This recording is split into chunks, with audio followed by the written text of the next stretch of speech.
नमस्कार, मैं प्रियांशा लाजस और आप देख रहे हैं न्यूज प्लस 21। आइए एक नजर डालते हैं देश विदेश व राज्य के बाजारों पर।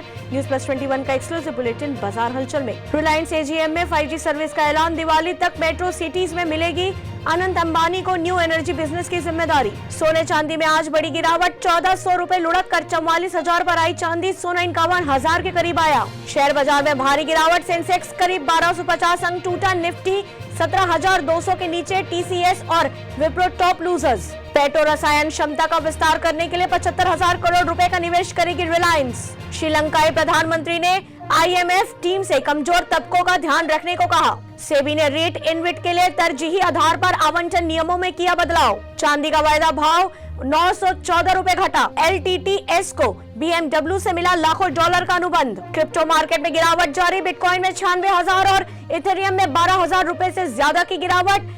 टेदर और USD क्वाइन में आई तेजी। मुंबई के GSB सेवा मंडल ने कराया 316 करोड़ रुपए का बीमा। ऐसी तमाम जानकारियों से लगातार अपडेट रहने के लिए देखते रहिए न्यूज प्लस 21, आपके हक की बात।